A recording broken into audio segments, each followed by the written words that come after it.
When I was in middle school, my friend Jake essentially lived at my mother's, more than one mom, house due to varying circumstances.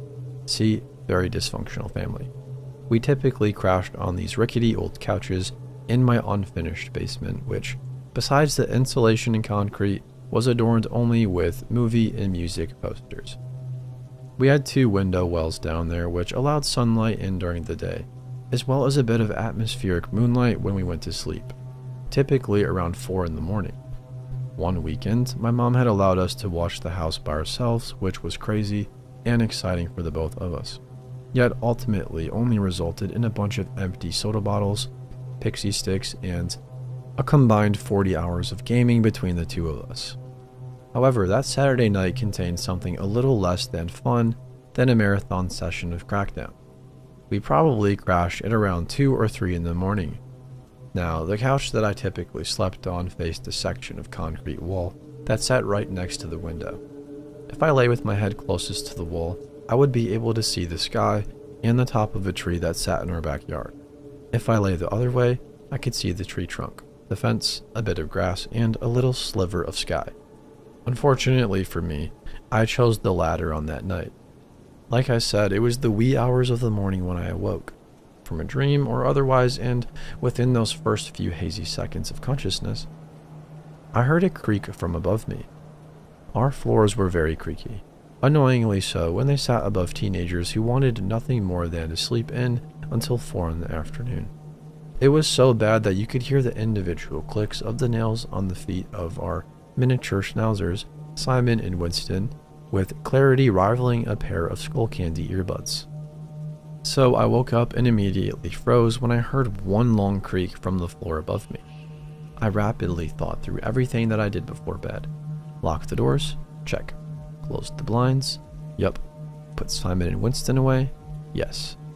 I lay still for a solid minute before I gathered enough bravery to crane my neck and see if Jake still lay on the perpendicular couch. He was still there. At first, this was reassuring, as I now knew that he was safe, but the second wave of realization, stupidly enough, took another second. I realized what that meant the very second that I heard 3 creaks in rapid succession.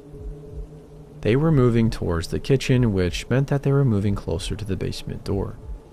I'd like to say that I grabbed a bat and stormed upstairs, confronted the criminal and or otherworldly being, and threatened them with great charisma before shooing them out of my home. I'd also like to say that the lights came on and my family came out of the bedrooms alongside my best friends, and they all lifted me into the air, popped champagne, and gave me a trophy that read, "Big Damn Hero" on it. I would really love to say that, but I can't. I stayed right in that bed with what felt like an invisible rock the size of Ayers sitting on my chest. I was attempting to call out to Jake, but I could do little more than stutter some incoherent words of fear. I kept my eyes open through much of this, hoping to retain some semblance of alertness in the scenario. It was only when I heard a quick succession of creaks that neared my basement door that I slammed it shut. I don't know how long I lay there, eyes glued shut, hands gripping desperately at the sleeping bag, but I do remember a few things. I heard my dogs growling at some point. They weren't barking like they typically do when anyone approaches any possible entrance to the house, which helps me cling to the hope that it was all in my imagination. But I do remember hearing deep, grumbling noises coming from the area of the ceiling that held up their cages on the main floor. I remember several more creaks, though I cannot say with any sort of accuracy where they were in relation to the floor above me. I think I was disoriented and too scared. Up until this point, it really doesn't seem like a memory that I should have retained so vividly. Up until this point. I lay there eyes shut for who knows how long, but was of course unable to fall back to sleep. When I did open my eyes, a safe time after hearing any more creaking, they fixated directly on the small view of my backyard that I had through the window. That moonlight was what made me feel better. So I calmed down and relaxed. Houses settle, I told myself. Dogs growl. I didn't voluntarily attempt to fall back asleep, but at a certain point, waning fear was outweighed by the after effects of a sugar high.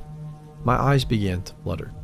But before I could entirely drift off, I noticed a rapid change in the freeze frame of my yard that my eyes had grown so accustomed to over the last several minutes or hours Over the next few seconds, I really don't know, I saw a shadow crawl in the grass through the window.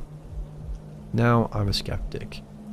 So I must say here that I am sure that it was a person. That, however, is no less terrifying. Human beings have the potential to be the worst kind of monsters. As I watched it, adrenaline flowing through my veins, and teeth grinding down to gum, I swear on my treasured iPod that he or she looked over at me in my fortress of slumber and smiled.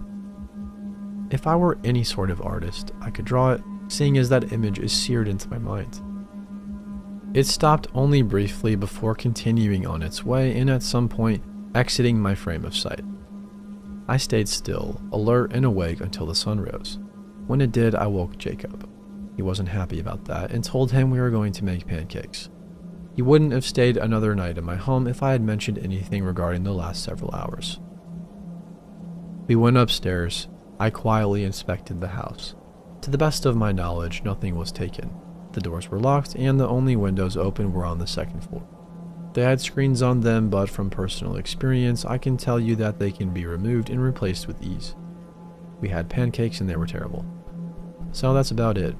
It all seems kind of silly now, but everything in hindsight tends to. At the very best, it was the result of an overactive imagination fueled by gallons of high fructose corn syrup and piles of pixie sticks. But at the worst, there was someone in my house. Someone who managed to make sure that my noisy dogs didn't bark at them. Someone very, very quiet, and someone with the nerve to smile at a child who saw them through the window of the house that they had just broken into.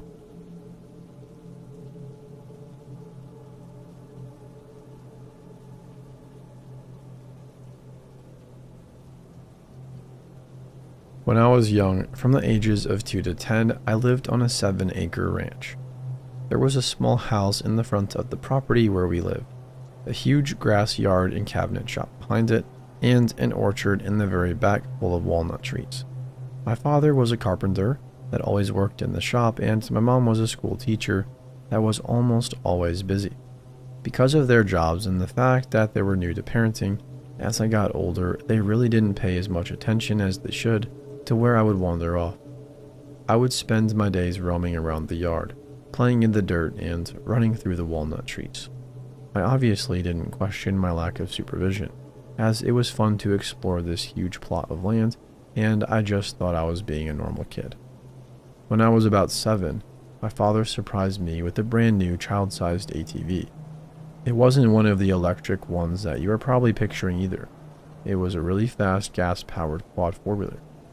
Now at this point, a good amount of you are probably questioning why somebody would give a gas-powered ATV to a 7-year-old child, but like I said, my parents were a bit reckless, and my dad just wanted me to have fun. Pretty much right after I got the thing, I learned how to ride it by myself and started going farther into and past the property than I ever had before. I now had a free ride to basically as far as my young self would let me go before turning back. I started riding through the orchards behind my house almost every day, and I loved it more than I had loved anything before. I would leave my house and be gone for hours. After a while, I gradually started roaming further and further away from my house as I became more brazen and a little older. I would ride down this dirt path, and it led past what I assumed was our neighbor's land and to a ditch that held water. At the time, I just liked looking at the water as it flowed, and I felt like I was a little explorer. I honestly never contemplated that what I was doing could be the least bit dangerous, and I really don't think my parents knew how far I was riding. When I think back on it now, just the idea of riding a pretty dangerous piece of equipment far away from my house, without my parents knowing where I was, and before cell phones existed is pretty scary in itself, as I could have crashed or hit my head, and no one would have been able to find me. However, luckily, this never happened and is not what this story is about. So one day, like every other day, I was riding far away from home, and I passed by a man wearing a dirty white shirt, denim jeans, and a wicker farmer's hat. I remember it vividly, as it was the first person I had seen in all the time I had been out there. I remember the surprised look in his eyes as he stared at me while I rode past him. I had no reason to stop, and my parents had always taught me about stranger danger, so I kept going and forgot about it. On the way back home, a couple hours later, I was coming up to the same spot, and it dawned on me that this is where I had seen the man. I looked ahead, not expecting him to be there, as I said it had been hours. Yet, as the trees parted, there he was. I didn't really think it was too weird because I figured that he was either a farmer or a homebody, so I kept driving, coming closer to where he was. He seemed friendly, to be honest. He even had a big smile on his face like he was happy to see me. To my 10-year-old self, I just thought he was a friendly dude, so I waved at him as I passed by, and he waved back. I continued on my way and drove home not thinking much about it. I don't really remember how much time had passed between then and the next time I went riding, but it couldn't have been more than a couple days. Like usual, I took the same dirt road past the same few orchards to the same ditch full of water. I didn't think much about my previous encounter, so I hadn't been thinking about the stranger with the big smile. I was sitting on the edge of the ditch when I heard footsteps in the dirt coming up from behind me. Again, I remember this vividly because it was not a common occurrence to see anyone on this trail. I remember being more curious than scared and turning around to see the same stranger with the smile. This time his smile seemed to be more of a toothy grin. He called out to me as he walked up, asking what my name was in a heavy southern drawl. I told him with confidence that I wasn't really allowed to talk to strangers, to which he said, "That's a good idea. Although you really shouldn't be out here all by yourself, it can be dangerous for a kid your age." I remember this striking me in the gut with a little bit of a butterfly feeling. I wasn't afraid, but I felt uneasy. This piqued my curiosity. However, as I wondered what he meant, so I asked him. He continued to walk closer to me slowly and answered, "I heard they found a little boy out here just around your age. I think it was that ditch right there where he drowned." I would like to point out here that although my parents were reckless, they were not stupid. There had been a drowning near our house that was reported, or there had been a story in the paper. They definitely wouldn't have let me out anymore. Anyways, he continued, "Why don't you come with me and I'll take you back to your parents? It's not safe out here for a kid your age." It's okay. I have my quad right here, I'll just ride back." I pointed over to the side of him where my quad was, but he didn't even look. His eyes remained fixed on me. They were deep brown, almost black and piercing into me. At this point I was scared, and I knew that this could be a bad situation. I was hoping that he was just a concerned old man, but there was no way I was going with him anywhere. I got to my feet to start walking to my quad, to which the man said, "Should a kid your age be riding something that dangerous? Let's just put it in my truck and I'll give you a ride back." "I don't even see a truck," I said, looking around, hoping to talk my way out of the situation. "Oh yeah, it's right over there on my property. You can't see it from here," he said with his smile widening. "It's really okay, I'll just go now," I said, starting again to walk to my quad. But as I passed him, he reached and grabbed my arm. "You really shouldn't be out here," he said, staring me deep in the eyes. "It is not safe for little kids." "Let me go. You're hurting me," I shouted, starting to panic, but this only made him grip tighter. "Maybe you don't deserve to go back home. What kind of parents would let their kids out here all alone? Maybe you should come home with me and I'll take care of you." At this point, I was about to pee my pants. I was freaking out and I started to scream. I don't even know if I was saying anything. I just know I was screaming as loud as I ever had before. This only seemed to anger him, as his once toothy grin turned to a face of anger. He put his hand over my face and I took this opportunity to bite his finger as hard as I could. I still remember the taste of blood, so I know I hurt him pretty bad. Thankfully, this caught him off guard as he finally let me go. I knew this was my one chance to get away from this weirdo, so I booked it to my quad as he winced in pain. "You little shit, get over here," he cried in anger. I knew I didn't have much time, so I jumped on my quad and turned the key as fast as I could. Started up, and just as I pulled the gas handle, I felt a hand start to grab my neck. Luckily, he didn't have a grip yet, as I was already starting to drive away. I punched it and noped the heck out of there. At this point, all I could hear was the sound of my quad, so I wasn't sure if he was running after me. But I wasn't going to look, as I could possibly crash and be SOL. I drove down that dirt path as fast as the quad would go. Probably the fastest I have ever driven it. When I got home, I peeled out into the dirt and ran into the house, hoping that my mom was home. I burst into her room crying, and there she was. She asked me what was wrong, but I couldn't talk yet as I was so afraid. I just kept crying. I think I cried for a good 30 minutes before I could summon up the strength to stop and tell her what happened. I remember the fear in her eyes as I described what happened. She pulled me closer to her and hugged me as hard as she ever had. The next day, I talked to a police officer and recounted the story of what transpired. I honestly don't remember much after this, as I think I started to block it out. It's not really something a 10-year-old wants to think about. Needless to say, they never let me off the property again. My dad started drinking, and we lost the house soon after this anyway, so I didn't have to live there much longer. Recently, I was thinking about that day after I started trying to remember various parts of my childhood. My parents had never told me what happened after the cops were called, and I had never really asked because I tried to not think about it. So yesterday I went to her house and asked her if they ever found the guy, considering he had to live pretty close to our property. She was kind of startled by the question because we hadn't talked about this in 15 years. She paused for a minute as if pondering whether to tell me and said, "We don't have any neighbors out that way. It was all corporate-owned land, and the description you gave didn't match any of the neighbors in the other direction. We called the cops, and they went to search where you told us you were, but the guy was long gone by the time they got there. They looked around the property and found an abandoned house that looked like it hadn't been used in years since the land was purchased. When they looked inside, they could tell that he had been staying there. Apparently, he left his stuff behind. We never told you this because you were way too young, but one of the things they found was a black grocery bag. It had a roll of duct tape and a hunting knife inside." Thanks, Mom, but did I really need to know that?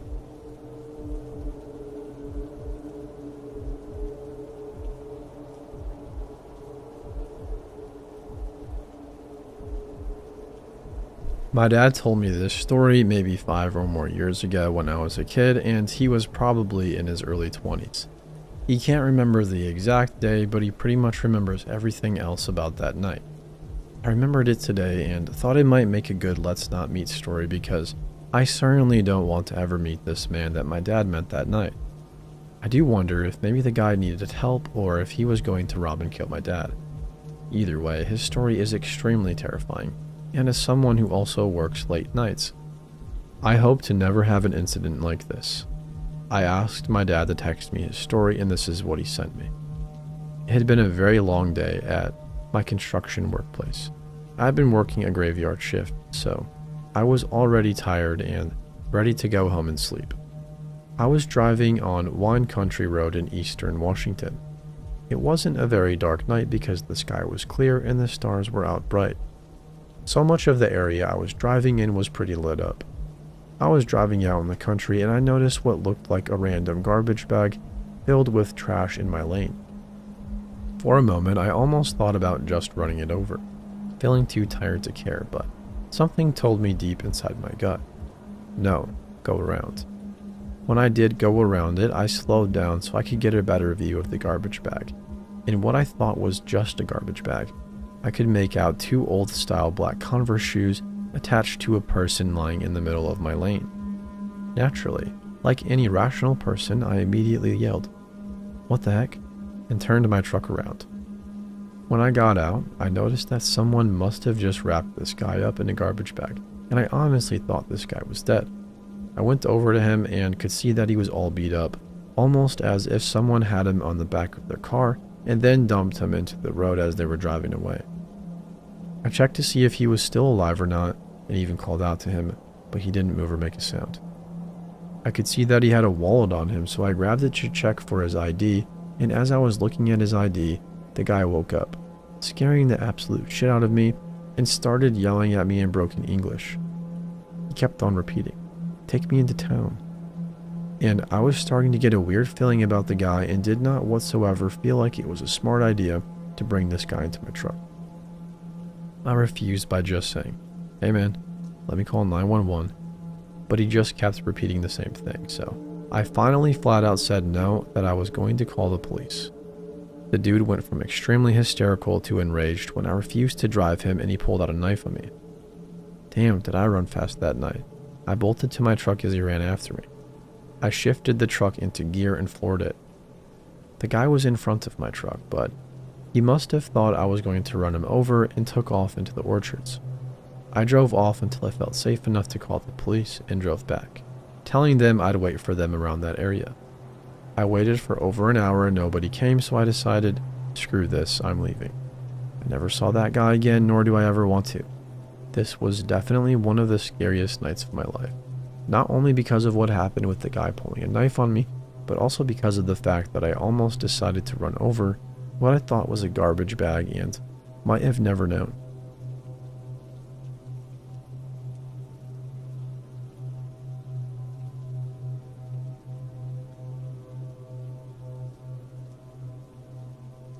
This is my first attempt at writing any of this up, so I hope you guys like it. This story is partly mine and partly my wife's. It all happened about 6 years ago when we were both in our mid to late 20s. I was 27 and she was 25.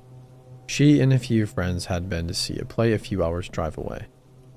I had been supposed to go with them, but had unfortunately worked late as I was working on a very important project and I had to finish a time-sensitive report and presentation on some very complicated environmental and sustainability issues to present to a committee the following week. This was a Friday night and my meeting was Monday morning. They were on the way back from the performance, 3 women all the same age, and the theater was fairly remote, so their drive back was through a lot of very wooded and secluded areas. Well, anyways, they were probably a little over halfway through their journey home when suddenly my wife, who was in the rear passenger seat, heard a loud bang, and the car began to slide across the road. Emily, who was driving, managed to control the slide and bring the car to a stop, half off the road. Emily said that it felt like a tire had blown, which is odd, she said, as she had replaced the full set of tires on the car about a week previously. But these things do happen, and she said she would take it up with her garage in the morning. My wife says that at this point she has a very strange, uneasy feeling about the whole situation, but at the time, she dismissed it as just thinking that this felt like the setup to a bad horror movie. They all got out of the car to examine the situation, and found that the driver's side rear tire had indeed blown and was completely flat and a little torn in places. Jen, the third of the group, remarked that the tire looked a little odd for a blowout, which only added to my wife's feeling of unease. They began to discuss the best way to resolve this situation, as the position of the car had stopped and made it unclear as to whether they would be able to get it out again even if they did manage to change the tire. And also, it was unclear as to whether they would be able to get the jack into position to change the tire. As they were discussing this, my wife decided to phone me to let me know what had happened and that they would likely be back a bit later than planned and that I shouldn't worry about them. So she dialed my number and turned away from the group, as people often do when talking or making a phone call around other people. Sort of a way to get some privacy. Well, anyways, as she turns and takes a couple of steps away from her friends and the phone begins to ring, she notices a silhouette standing about 200 or so meters up the road, the way they had come. This is where I come into the story. It was late and I had been home for a couple of hours and had eaten and settled in to watch a movie when my phone started ringing. I answered and heard nothing in response to my, "Hey honey, how was the show?" Then I heard some quiet chattering and smiled, thinking I had accidentally been pocket dialed. I turned up the volume on my phone to try and pick up what was being said to tease my wife about it later. Then I froze. What I heard next made my blood run cold. "Guys, seriously, check this out. Are you seeing this?" hissed my wife's voice. "What are you talking about? Who the heck is that?" "Emily." "I don't like this, guys. Can we get back in the car or something and call someone?" Jen. "I think it's a man." My wife. "What's he got in his hand?" Jen. "What was that noise?" Emily. "Sounded like a camera, I think. Is he taking pictures?" My wife. "Please guys, let's just get in the car." Jen. Then a scream. Then I heard a thud, which I know now was the phone being dropped on the floor, then car door slamming, then scraping sound of shoes getting louder and quieter as someone ran past the phone on the floor.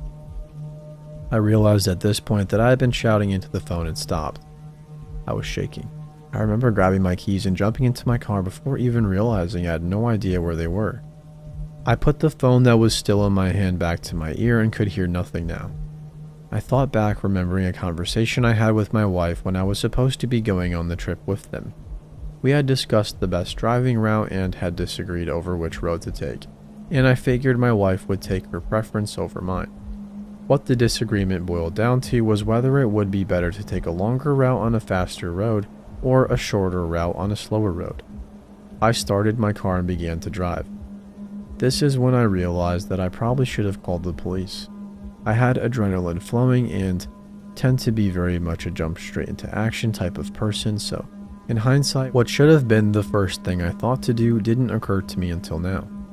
I put my wife's call on hold as I didn't want to disconnect it and dial the emergency services number, telling them everything I knew. Back to my wife's side of the story, here is what happened to them while I was on the phone and making my stupid heroic leap to the rescue. My wife had seen the silhouette standing down the road and had lowered the phone, still ringing to her side, and the conversation I had overheard had ensued. They had heard a sound like an old camera making the mechanical whirring of adjusting focus and the click of a picture being taken. Then the silhouette had started sprinting towards them, and they booked it onto the car and locked the doors. The silhouette belonged to a man, very average looking, average height, weight, etc., but with very fierce, wild looking eyes.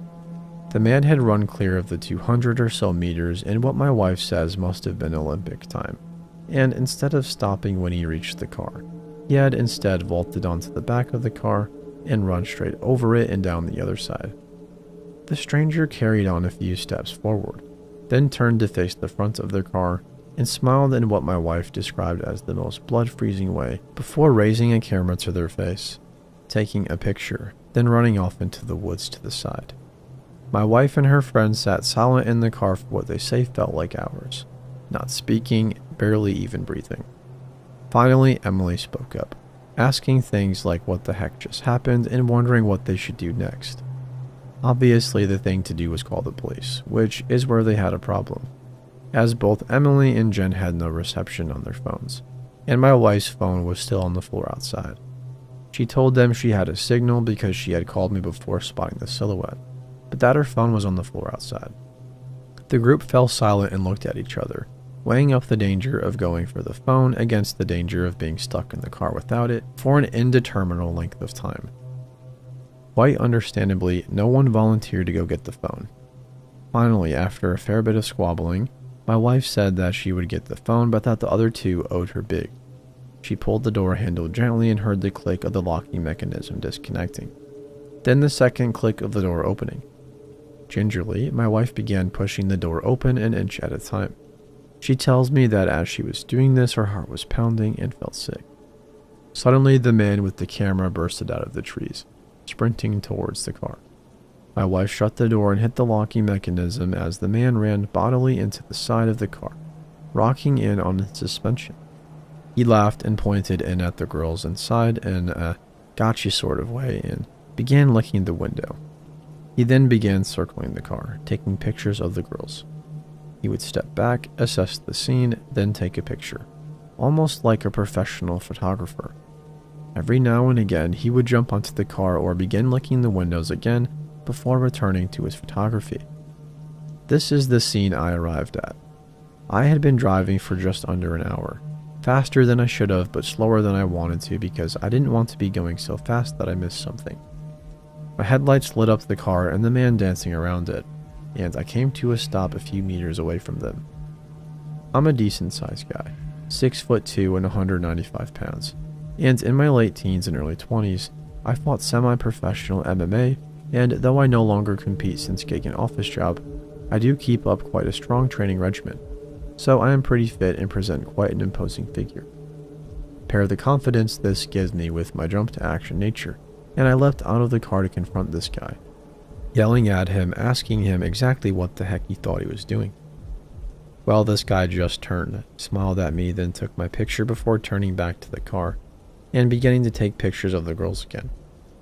I lost it at this point and quickly walked up to the guy and knocked the camera out of his hands and asked again what he thought he was doing.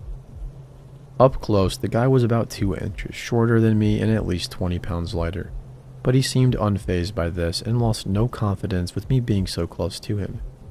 He changed when I knocked the camera out of his hands. His face lost all of its amusement and he looked angry. Not in a frothing, raging way, but rather a quiet way.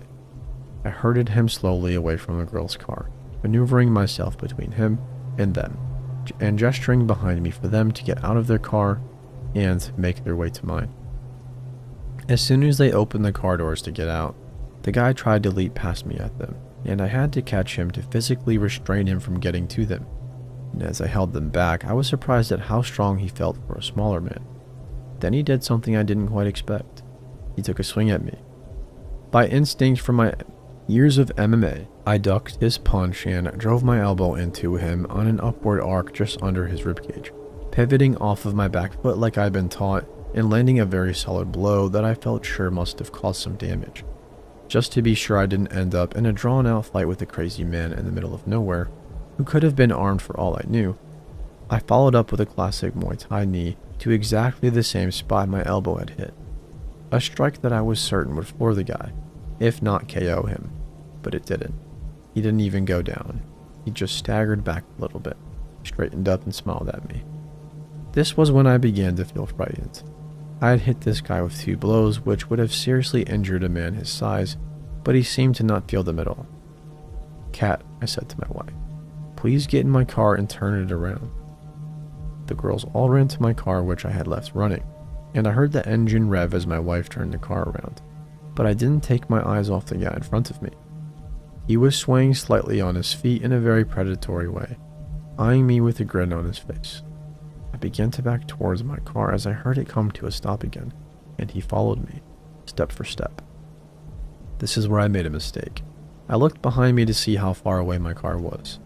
I heard the scrape of boots on the road and snapped my head back just in time to see the guy almost on me. I brought my hands up to defend myself, but the guy was so fast. He barreled past me, catching me with an unbelievably powerful blow to my solar plexus. More in passing than in any attempt to actually hurt me, which is why I'm so astounded by the power of the blow. I've been hit hard in my life by men who knew exactly how to hit someone, and I fully believe that, with the force that this guy hit me with in passing, if he had set up and thrown a punch with intent, he would have seriously injured me. Winded, I spun and stretched out my arm, just catching the collar of his shirt as he sprinted towards my car. I think his own speed is what saved me here because he was running too fast to stop when I grabbed him, so I planted my feet and braced. He nearly pulled me clean off my feet, but I held my ground and he stopped dead, his feet coming off the ground, at which point I yanked backwards as hard as I could, throwing him behind me. At this point I sprinted toward my car, not looking back to see what sort of state the guy was in. After I dived into the car, my wife hit the gas and we sped off, at which point I looked back to see the guy chasing after the car, but we were going too fast for him to be able to keep up and he quickly fell behind and disappeared. I called the police as we drove and was told that they were searching for my wife not far away because of my earlier phone call, and I agreed to meet them near the site of the incident, so we stopped and waited for the police. When they arrived, we led them to the car and they told us to stay put while they investigated. There was no sign of the guy, but they did find my wife's phone and further up the road a small set of spikes which must have caused the tire to blow. They told us that they had a few reports of these spikes being used to blow tires recently, but nothing about any attacks or men with cameras. So we all went home and arranged a tow truck for Emily's car in the morning. None of us has been quite the same since this incident, and we all now hate driving remote rural roads late at night.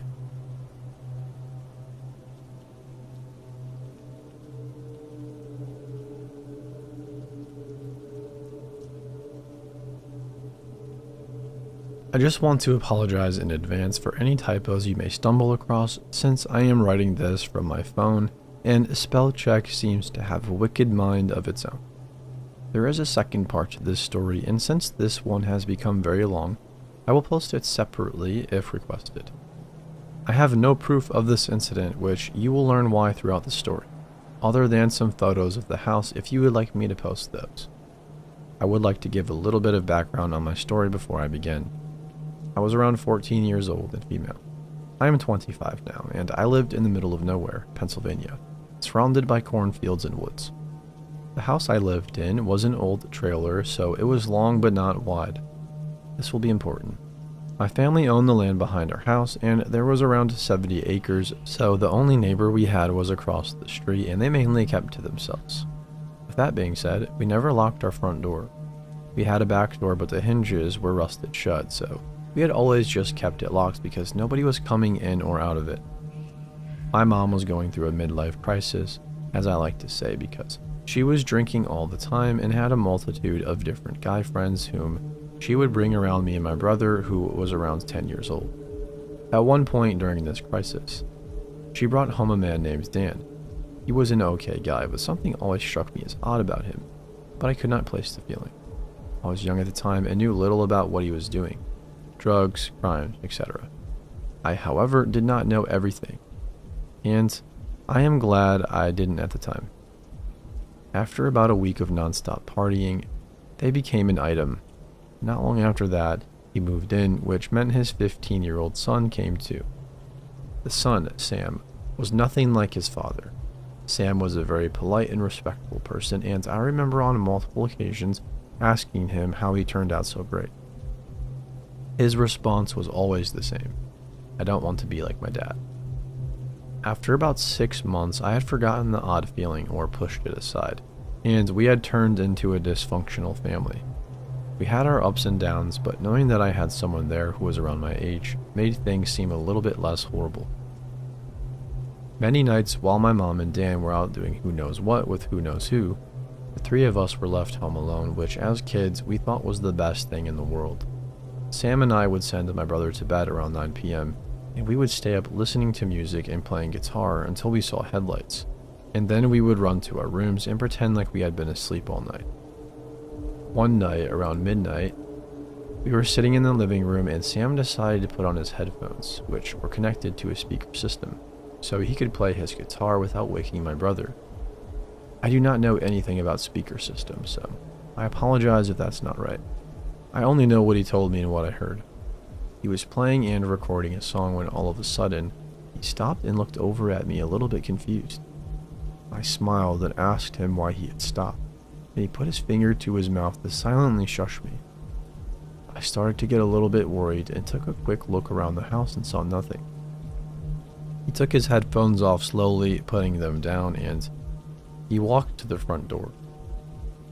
We have always had a blanket covering our front door, and I always thought it was to keep light out. And he lifted the blanket just enough to see the doorknob. He instantly clicked the deadbolt to the lock position and pointed for me to move to the floor. I was freaking out at this point, and as I did, as he wanted and laid down flat on the floor, he slowly crept over me as to not make a sound, all the while his eyes were fixed on the front door. When he made his way over to me, he had very slowly laid himself down next to me and held my hands. I had my head buried in the corner of my arm and was silently crying. Every time I looked up, he would shake his head no, and I would begin crying again. We lay there until like 3 a.m. when we saw headlights coming from the kitchen window, and I felt his grip on my hand ease up. I looked up inside and asked softly if we were okay now. He looked at me and said yes. I felt like I could breathe again, but there was still this knot in the bottom of my stomach, because I still had no clue why we just laid on the floor for 3 hours in silence.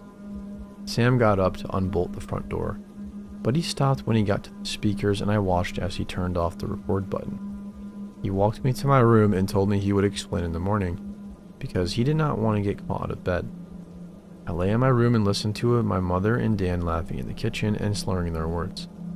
They had fought for a bit and then, I assumed, decided to go to bed. Then there was silence. It hit me like a ton of bricks. I started crying again. At some point I had shed my last tear and I fell into a nightmare. Around 6 a.m. I had jolted up from my bed and I was completely drenched in sweat. I had no memory of my dream, but I knew it was nothing compared to what I was about to face when I saw Sam. As soon as my feet hit the floor, I bolted for my door. I needed to know. I had to know why we had spent 3 hours in utter fear that night. As soon as I swung the door open, I saw Sam standing by the door. His eyes were bloodshot and he looked as if he had aged 5 years. "Are you okay?" were the first words that spilled out of my mouth, and as he shook his head back and forth, I instantly remembered why he looked the way he did. I need to know why. He cut me off and spoke in a very heavy voice. "Come with me." He grabbed my hand and pulled me down the hallway towards the living room and sat me in front of the speakers. He gestured for me to put the headphones on, and I took a deep breath and did. He pushed some buttons, and all of a sudden, I could hear the guitar playing in my ears. I was blankly staring in front of me, trying to figure out what I was supposed to hear. Sam turned another knob, and the playing got louder, and in the middle of a chord ending, I could hear a rattling sound. The sound was not something you hear all the time, but it was a sound that I could immediately place. It was the sound of a door jiggling. My eyes widened, and my heart felt as if it were going to burst out of my chest. I heard my voice coming through the headphones, asking why he had stopped playing. And then I heard another voice. It was deep and almost demonic. It said, "Let's try the front door." I heard footsteps fade away and then a click, which I knew was Sam deadbolting the front door. There were sounds of us moving around and then silence. Then I heard the footsteps again. I could hear them climbing the stairs and then moving the doorknob ever so slightly. I could hear crying in the background, which is why I think I did not hear the doorknob moving. After about 10 seconds, I hear the same dark voice. "Screw it. We will come back when they are home." I felt tears running down my face as I heard his words. I ripped the headphones off and told Sam we had to tell my mom and his dad. He agreed, and we ran to their bedroom and opened the door. I was scared to wake them up, so Sam said he would, and he walked over and told his dad he needed to talk to him. When they finally got out of bed, we took them out and let them listen to the recording. I watched as they both got a look of pure terror across their faces, and then his dad reached up and hit some buttons and told us both not to tell anyone. I found out later that day from Sam that his dad had erased the recording. We sat down and had a family meeting that day and discussed a code word and where we would go if someone ever broke into the house. I remember begging them to call the cops, but every time I mentioned it, they would yell at me and tell me to not say a word to anyone, so we keep our mouths shut. I still to this day do not know why we were not allowed to call the cops. The only thing I can figure is that his dad was big into drugs and he did not want the cops snooping around. Every time I try to ask my mother about the whole situation, she shuts me down and tells me that the past should stay in the past. Once again, I would like to apologize for any typos within this story. I am typing this out on my phone and spell check is funny like that. I would like to give a little background to the story before I begin. This is the second part to my previous story, which had become far too long to add anything more. At this time I was still 14. Only about 2 months had passed since the first story. After the events from the previous months, Sam, my brother, and I were not left at home as much during the first month. The following month, however, my mom and Dan had begun to go out more and more, leaving us to fend for ourselves. The three of us sort of stuck together. Whenever we were home alone, we would constantly double check the locks to make sure we were locked in tight.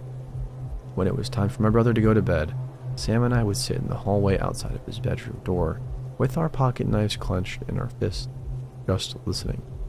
Every small noise would make my heart skip a beat, and with every sound I truly believed we were going to die. This went on for a few weeks, and with each passing day, Sam and I felt a little bit better, telling ourselves that they would have come back by now if they were going to. My mom and Dan had pretty much brushed it off, or at least, that is how it felt. After about 1 month, they started going out more often, and once again we were at home, all alone almost every night. My grades had started to slip, which was the result of lack of sleep. I had started to fall asleep in class because in my mind I was safe there. Even though Sam and I had started feeling more at ease, we would still sit in the darkness and wait until we saw those bright, beautiful headlights coming through the kitchen window. About 2 months later, we had received our report cards in the mail. I had always been in charge of getting the mail after school, and when I opened mine, I was in complete shock. I knew that I had been missing homework assignments and not doing well on tests, but when I saw the 2 F's on my report card, I was in disbelief. I held onto it, along with Sam's and my brother's, for the rest of the week, for fear of getting in trouble. Friday had rolled around and I knew I had to hand them over to my mom. So when I got off the bus, I walked to the mailbox and casually acted as if I were just then pulling them out. I slowly made the walk of shame to the front door, and when I walked in, to my surprise, my mom was not home. I laid the report cards along with the other mail on the counter and sat down on the couch, awaiting my punishment. My mom and Dan did not come home until almost 9 p.m. that night, which was very unlike them. They may have gone out almost every night, but they were always there to greet us from the bus. In the 5 hours it took for them to get home, I remember becoming more and more angry. At one point, the feeling of dread washed over me that maybe something had happened, but I had pushed it aside and focused on how mad I was. When they walked through the door, I remember saying something to my mother along the lines of, "Where have you been?" which sent her into a fury. One thing you don't do is talk back to my mom, especially when she has been drinking. She began to yell and scream at me, telling me things along the lines of, "Mind your business," and "Who are you to ask me this?" The anger I had accumulated in the past 5 hours finally let loose, and this was the first and last time I stood my ground and let her have it. We were in this screaming match for probably 5 minutes when I had enough. I stormed out of the house and slammed the door. It was a beautiful night. There were some stars in the sky and big storm clouds passing overhead. I remember at some point that night I heard thunder, but I was too caught up in my anger to give it a second thought. When I walked down my steps, I remember hearing the sound of twigs snapping and I turned my head, thinking it was a deer or some other wildlife. It was not uncommon to find a group of deer standing in our yard. At that very moment when I had turned my head, lightning filled the sky, and it was like someone had turned a light on outside, and there, standing in the side yard, were 2 men. I cannot tell you what they were wearing or what they looked like, because my eyes had landed on something more terrifying than the fact they were standing in my yard. Even though I had only seen them for a few seconds, the images of their guns were what my mind had focused on. Again, I screamed as loud as I could. I was surrounded in almost complete darkness, the only light source being the kitchen window and the faint glow that was cast on the ground. Within seconds of my scream, I heard the front door fly open and Sam was running out towards me, with my mom, Dan, and brother in tow. All I could do was point towards the side yard and cry uncontrollably. And right then, we all heard the sound of car doors slamming shut. As I looked towards the road, I could see the faint glow of red and I heard the sound of tires speeding away. Sam pulled me into him and I lost it. Couldn't stop crying because I knew we had almost died. Once back in the safety of our house, I told my family what had happened, and without saying a word, Dan grabbed his gun from inside the drawer and walked out the door. I have no clue what happened between the time he left and when he returned 2 hours later, but I remember him hugging me and telling me that we were safe now. He refused to speak about the incident afterwards, and I never saw those men or Dan's gun ever again.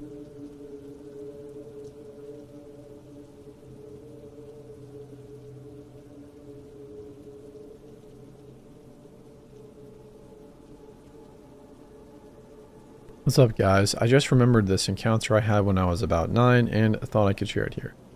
My parents usually take me and my siblings on numerous outdoor camping trips, and I have great memories, except for one particular outing.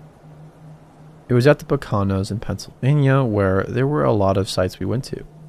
However, on this trip, we rented out cabins instead of pitching tents. I was okay with it. When we were all settled into our cabin, my parents and my siblings were inside chatting, planning the weekend and eating. But I, being a sportsy kid, took my baseball bat and some baseballs and went outside. In front of our cabin was a huge circle of just open grass. I threw some baseballs in the air and proceeded to hit them. About 10 minutes in, a dark green car rolls up a few feet behind me to where I was standing. Mind you, there are other cabins in the area, so I thought it was just a family lost and wanted to ask where their cabin was. But when the windows rolled down, it was some middle-aged guy, and I remember the inside of his car was pretty dirty looking. He said, "Hey kid, you're not allowed to play baseball here." At this point I knew this dude was shady because he didn't drive the white pickup truck with the campsite logo, so he wasn't even security. And he had an ultra creepy smile. I just said, Oh, but he got really creepy when he said, "There's a baseball field on the top of that hill." He pointed. "I can take you there and it'll be fun." Then he gave a creepy smile and beckoned me to get in. Now shit got real. I gripped my aluminum bat tighter and made a sort of scowling face. He saw this, and I swear he was about to open the car, until he heard and saw my dad laughing and coming out of the cabin, talking to someone on his cell phone. The creepy part was that he didn't get angry.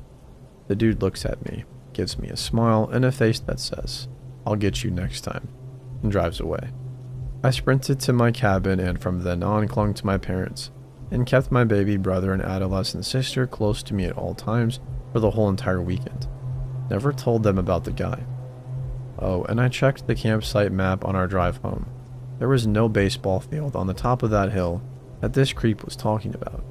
Instead, there was a picnic table next to dense woods and a creek.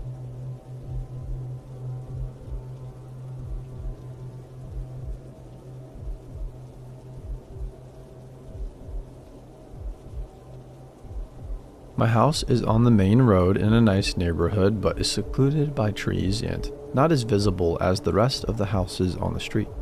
My backyard is cut off by a wooded area, and the right side of my house has a large yard but is not visible at night due to a lack of street lamps. There is a stop sign in front of my house at a three-way intersection, so the only time anyone really notices my house is when they stop there. Across the street is a field that belongs to the house diagonal to us. In the daytime, it is not unusual to see the occasional jogger, person walking their dog, etc. At nighttime, since it is a main road and has limited lighting, it is very rare to find anyone on the street. Our neighbors are pretty quiet and are seen only to know what they look like in passing. We have not had any problems since we moved into the house 3 years ago, until about 7 months ago.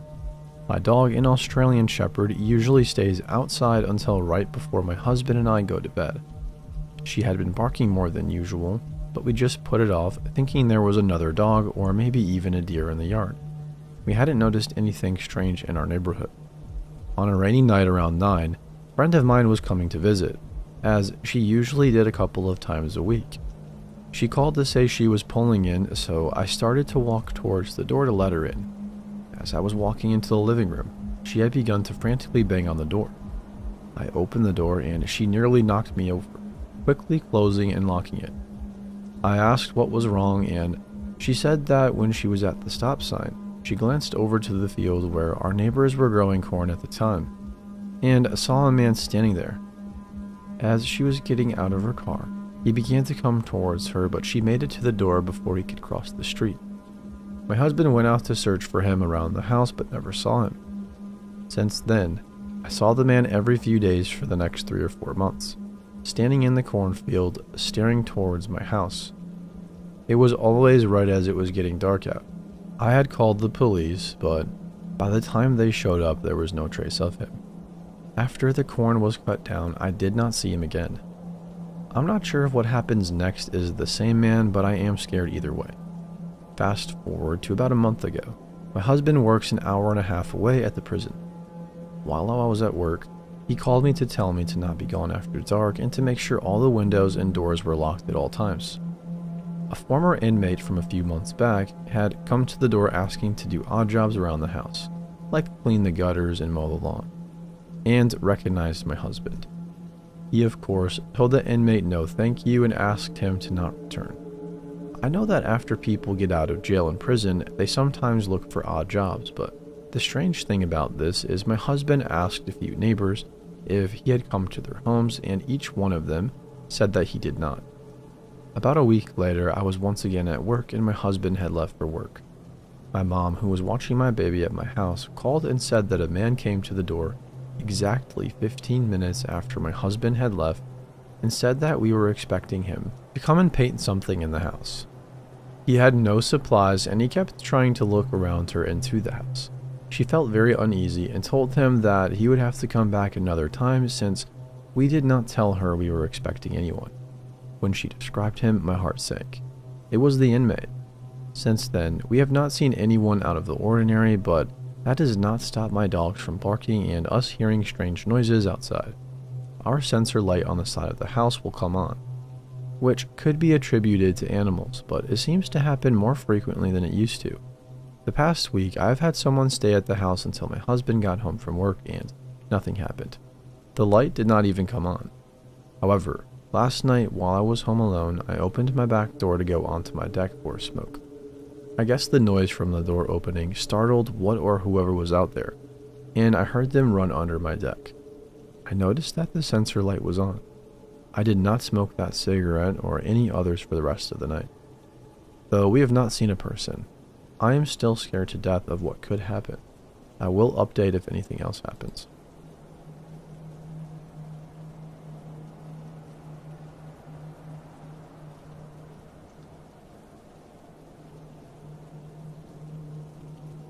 This is kind of a long post because I remember every detail, but here we go. About 4 years ago, I was playing basketball in an elementary school's outside court with my best friend. It was the only one close enough to us with lights. We had been out there for about an hour when we were on our last game. It had been dark for about 30 minutes. It was a summer night, so it was probably around 9:30 to 10 o'clock when this event occurred. While we were playing, we were approached by a group of 6 or 7 kids. Younger than us, but were clearly still in high school. We were 20 and 21 at the time. They got right near us and said, "Oh, sorry, we thought we knew you." They realized we weren't who they were looking for and walked about 100 feet away to the corner of the street and stood under a street lamp just talking while we continued to play. Now, this is when shit hit the fan. I make a shot, win the game, and as I'm talking my crap, I hear the most horrible, blood-curdling scream I've ever heard. More intense than any movie I've ever watched. And it was a sound I didn't even think could come out of a human being, followed by a crunching noise. I look up and 4 kids are running at us, screaming for us to run because they're beating us with baseball bats, they said. Shocked and confused, I looked up to 3 out of 4 kids, still under the street lamp, being absolutely obliterated by 2 older men in ski masks. I wasn't staying around for this. It's not my goal to die on an elementary school basketball court, so we book it to the car and drive around the block till this dies down. My friend realizes he left his glasses at the court. We turn back and don't see anyone. He parks and runs out to get his glasses. We start to drive by the corner where this all went down, and one of the kids who is getting beat is in someone's front lawn with the owner of the house outside tending to him. I guess he heard the stuff going down and came out to see what was up. We stopped and the guy asked us if this was our buddy, and we said no, we didn't know him, we were just playing ball. The kid looked up at me and his face was nearly unrecognizable. His shirt was covered in blood and he was crying, asking for his mom. It was the most horrific sight I've ever seen or heard. We saw and heard ambulances and cops coming, so we drove away and let them handle the situation. As we were driving away, we passed an alley and I looked down it. We were still driving fairly slow at this point. Down the alley was one of the men in ski masks walking back and forth on the road, with the bat dragging behind him looking right at me. It was like something out of a horror movie. I told my friend to get the heck out of here and we went home. Turns out it was a boy and his father who were in the ski masks. It was a drug deal gone wrong, and the boy went to school with the kids that approached us. He got his dad involved and they came to that corner to beat them with the bats. The boy with the bloody face had to get reconstructive surgery, and the son and father are currently in jail. I don't know what happened to the other kids that also got hit that night. I'm thankful every day that I wasn't mistaken for those kids, and I'm pissed off I couldn't do anything to help the ones that were. I was 100 feet away from broken bones or worse. I'll stick to playing basketball in the daylight now.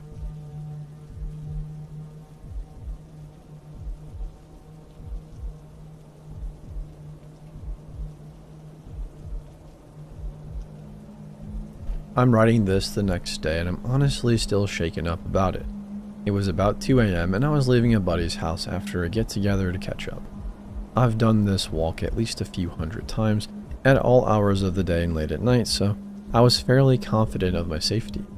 The walk was short, maybe 25 to 30 minutes, more or less. I was wearing a backpack with random stuff inside of it, so I had a bit of a load. I was a little stoned considering I smoked a bit before leaving, so I decided to listen to something on YouTube. I wanted to switch things up from listening to music, so I decided to listen to scary stories. I loaded up some Corpse Husband and put in my headphones. I'm walking and listening, and I shit you not, 2 minutes into the video I heard a voice behind me. "Hey you, half and half." I instantly know what he meant because of my hair. I have it split dyed, half black and half blonde. I casually look behind me while I'm walking, and I see who called out to me. There were 3 men following me. All of them were tall and dressed in dark clothes. One of them was holding a pipe or a bat, I couldn't tell. "Stop walking and drop your bag. We have a gun." My heart was in my throat. I was terrified. I looked around ahead of me and I saw a police officer amongst a few cars in the 4-way traffic a few dozen yards ahead of us.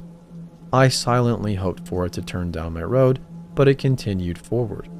I zoned out in the police car and didn't notice the men getting closer.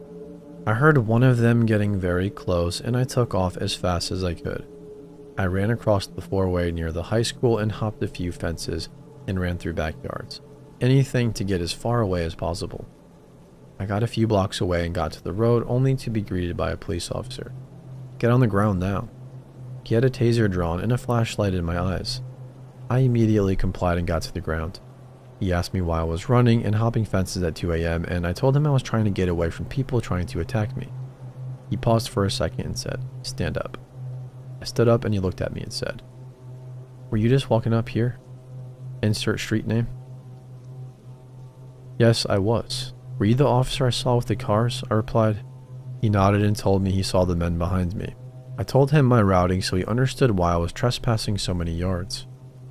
And he told me I wasn't in trouble since I was fleeing for safety. The officer had me describe the men as much as possible and proceeded to radio everything in. Afterwards, he followed me home in his car, never more than 2 blocks away. I got home safe and thanked him. I didn't sleep much that night.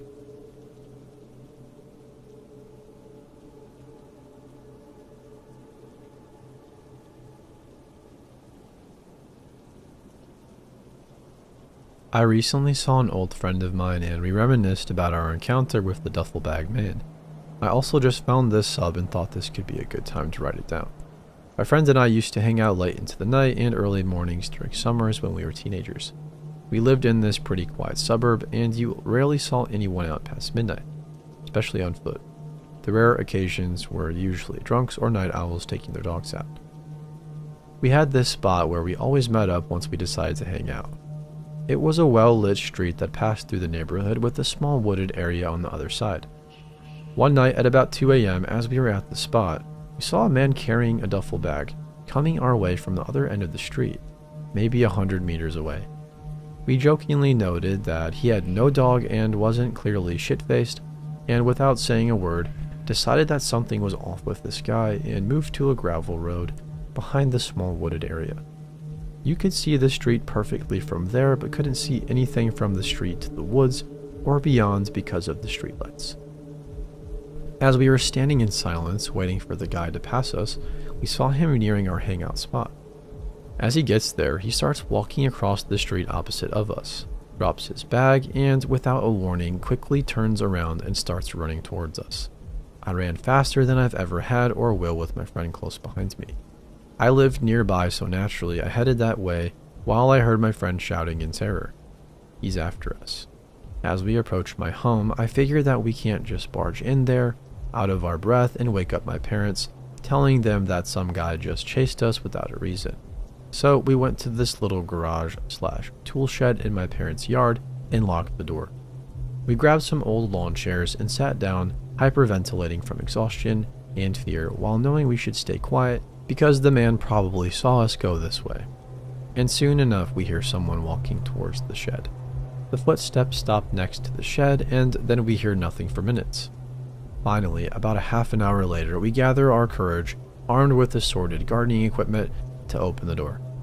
We scout the nearby area and see no one. We laugh and joke about it, and the fools we were decided to head back to the spot. Near the spot was a fairly open, well-lit parking lot, so we stopped there just so we could see our surroundings better. We spent another half an hour there talking about what has just happened when I noticed one of the nearby bushes/trees looked odd, especially its stem/trunk. After a while, I said half jokingly and looking to scare my friend, Doesn't that little tree's trunk look like legs? As I finished my sentence, I saw one of the creepiest sights I've ever witnessed. The trunk parted in half, and the man appeared from behind the bush. There was no trunk or stem to be seen at all. It was his legs. He had been stalking us the whole time. And again, we ran back to the shed. This time we were absolutely terrified. We hear him walking around the shed, clearly trying to find us. He walked by the shed many times, sometimes stopping nearby while we tried to stay as quiet as possible. He had been after us for almost 2 hours at that point. Later, I decided to peek out from the small roofline window in the shed and see the man checking out the nearby woods meticulously, which creeped the heck out of us because we thought he would be long gone by that time. We took the opportunity and ran inside the house and spent the rest of the early morning in the kitchen waiting for the sun to rise so my friend could gather enough courage to go home, which by the way was almost next to where the man dropped his bag.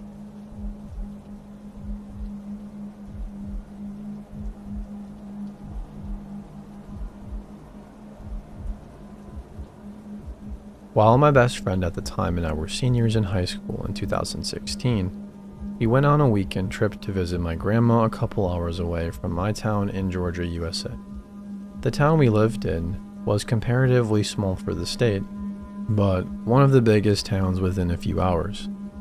But we had to travel about 2.5 hours through tiny, somewhat redneck towns to get to my grandma's place. We were on our way back home when we had to stop at a gas station in the middle of nowhere. I'm talking cornfields, cotton fields, streets with no signs or lights, not even stop signs, and definitely no cell service. The convenience store attached to the gas station that had maybe a couple snacks inside, but looked deserted from the outside. No other cars or people in sight, and we didn't bother to get anything other than gas. I paid with a card, mainly because I didn't want to leave my 5'1", 100-pound friend alone in the car while I went alone inside. Another car pulled up on the other side of the single gas pump while I just started pumping gas, and because of everything I've ever read on the subreddit, I already had a weird feeling and decided to stay alert. Stand outside of the car with my driver's side door open so my friend could see and hear everything going on. A thin, late 50-ish older man got out of the car and seemed to be paying at the pump and standing beside his car while he got gas. But after a few seconds, he walked around the pump and maneuvered himself around my car door to stand within a foot of me and asked if he could pump my gas for me. Luckily, the gas nozzle was locked, so it was pumping without me having to hold it, and I immediately placed myself between the opening of the door and the man prepared to either shut the door with me inside it or move and slam it behind me to protect my friend if necessary. Calmly told him it was fine. No thank you. He looked me up and down with the corner of his lip tilted up and said, "Pretty girls like you shouldn't be out here all alone, and you definitely shouldn't have to do this by yourself. How about you let a man help you, baby?" He covered my hand with his own as he reached for the gas pump I was holding.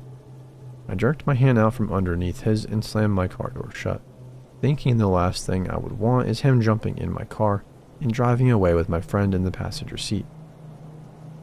Orange flags started tinting red, and my usual overly polite demeanor turned very serious as I remembered something I'd read here that said it was better to be safe and to seem mean rather than be polite and uncomfortable, so I responded and said, "Sir, get away from me. I can pump my own gas, and I've already said no. Thanks. Leave us alone." He didn't move. He only raised his chin and managed to make eye contact with me. All lip tilt gone.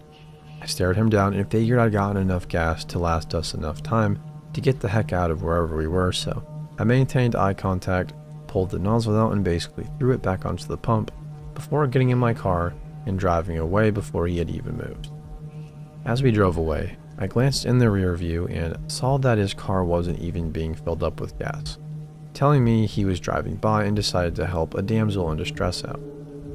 My friend was shaking the whole way home, telling me that she would have just let the man pump her gas, but I'm just glad some of the confidence I'd gained from this sub helped me stay attentive and respond confidently enough to get out of this situation.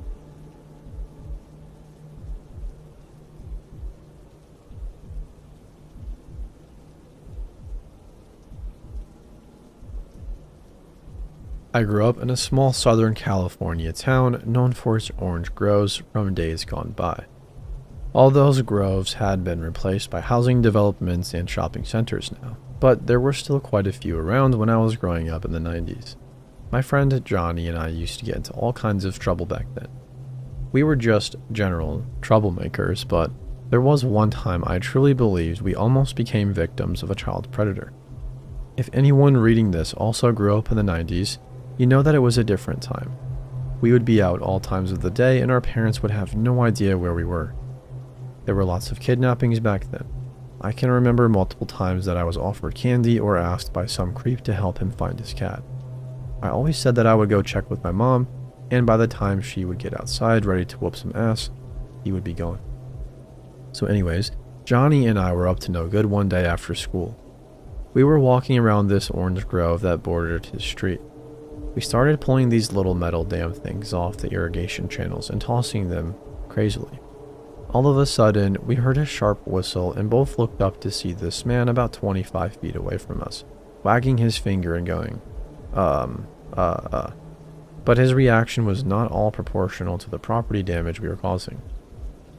He clearly didn't own or work in the grove because instead of screaming at us to stop, he had a smile from ear to ear. I can still see his face in my mind all these years later, and it gives me chills. Johnny and I stood there for a second watching this guy.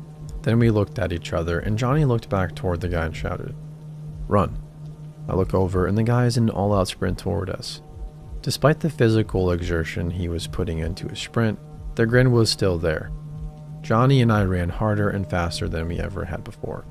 We made it out of the grove and back to his house before noticing the guy wasn't behind us anymore. We quickly forgot about it because Johnny's family had just gotten a Nintendo 64 and we started playing Mario.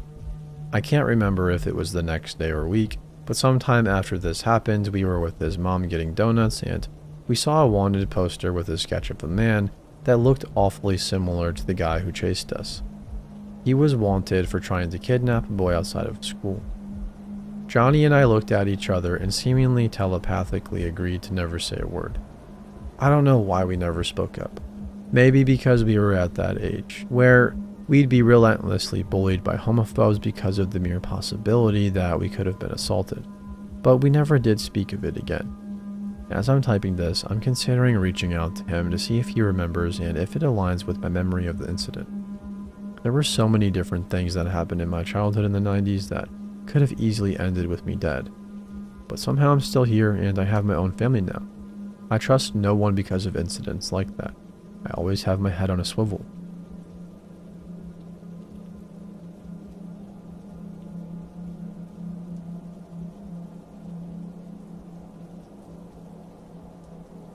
I had a pretty crappy day today. Two women, who were quite rude, stayed past closing where I work, so I missed the bus that would take me to the bus station.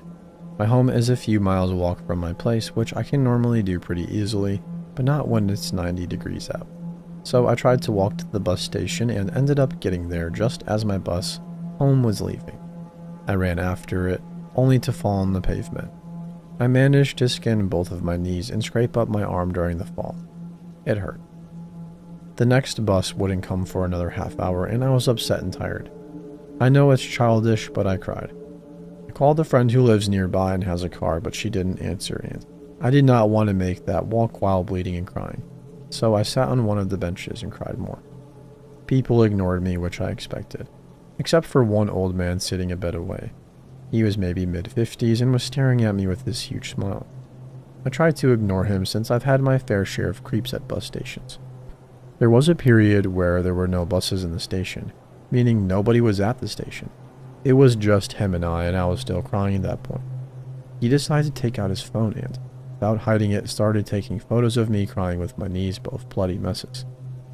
I'm horrible with scary situations, so I froze up and tried to act like he didn't exist. A bus came a few minutes later and he put his phone away, winked at me and got on the bus. I feel grossed and freaked out. Creepy old guy, let's not meet.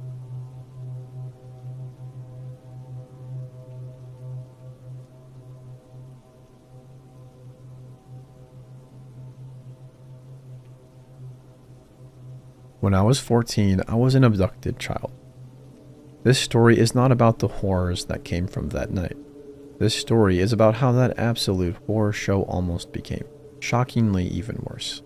I ended up on the streets, scared and alone, but not alone. It would have been better to be alone. I used to get money for food and cheap motel rooms. I was walking in an industrial part of this big city that was creepy and seemed almost abandoned because it was Sunday. Nobody was around. It was daylight and the busy streets were about 2 city blocks ahead. You could hear the traffic and see the cars going by at a distance. No other people were walking around. Just me. A car slowly turned on the street I was walking on from the block behind me. It was a brown sedan of some sort. 2-door. Very nondescript. It pulled up to the sidewalk. The driver let it idle and he reached over and opened up the door. Every time I had to do this, it was unnerving, but I had no choice. I got in and the driver looked over at me and shut the car off. Well, I'm sure you can know what came next. However, after everything was done, he did something strange. He locked the doors from his side and situated himself to sit back and look at me. It wasn't a look of appreciation. It was the look of a predator. It was calculated, cold, and utterly without empathy. It was like being an animal in a trap and having the thing that was going to eat you not 2 feet from you. You can't think in a situation like that. You really can't. Your life doesn't flash through your mind. No happy pictures of your childhood come rushing back. What you feel is like ice water going through your veins. You freeze. The only thoughts you have are wondering exactly how this person is going to kill you and how quickly they are going to do it. Then your mind starts begging quietly. Please let it be quick, and please let there not be a lot of pain. Your heart is pounding, you're frozen. If you move, you're dead. You know it and he knows it. He looked almost thoughtful, amused, evil. I could tell he was deciding whether or not to kill me. I know with every fiber of my being that's the only thing that was going through his head. That, and maybe he was picturing what it was going to look like. It seemed like hours, but I know it was probably a matter of minutes that we sat like that. I didn't shrink back in my seat as far as I could go. I didn't yell or beg. I was too horrified to do anything but sit there and stare into his cold, intelligent eyes. He seemed to make up his mind. All of a sudden, the door was unlocked. He reached over and opened up my side and smiled. Nothing was said. I got out slowly and tried my best to not shake while walking away from the car. I still wasn't sure if he planned to come after me, and this was just an awful, awful trick. I heard the car pull away, walked around a big building, sat down on the concrete steps, and cried silently. I have no idea to this day why he chose to let me go.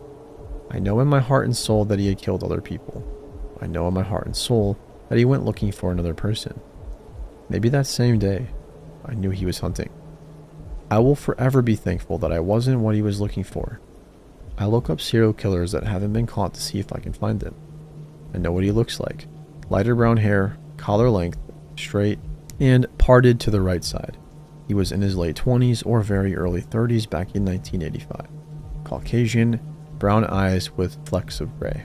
Tiny dark brown birthmark on his upper left cheekbone to the left of his eye. Reported. Not believed, never caught, never looked for, still out there.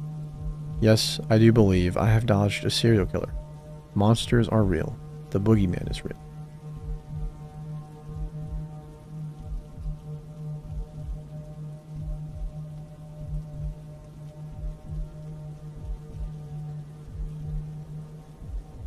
We went for our honeymoon after our marriage, and we booked a hotel that has a good rating. But when I entered the room, I remembered that reels show spy cameras in hotel room. So I checked the entire room and found nothing. But later, I saw a steel box having dry fruits in it. A showpiece kind of thing, so I first thought nothing about it. But later, when I stood to check it, I turned it upside down to check, and there it was. I found a small compartment, like we have remotes in our home where we put batteries. Like that kind of thing. I tried to open it, but it wouldn't. I picked up the knife and slid the knife in very hard. It went in and then I opened it. It has a camera in it with an SD card inserted in it. I tried to call the hotel manager, but he's not here, so I am writing this story at night in bed just after finding the camera. I will see tomorrow morning. I'll try to upload what happened in the morning. Till then, bye.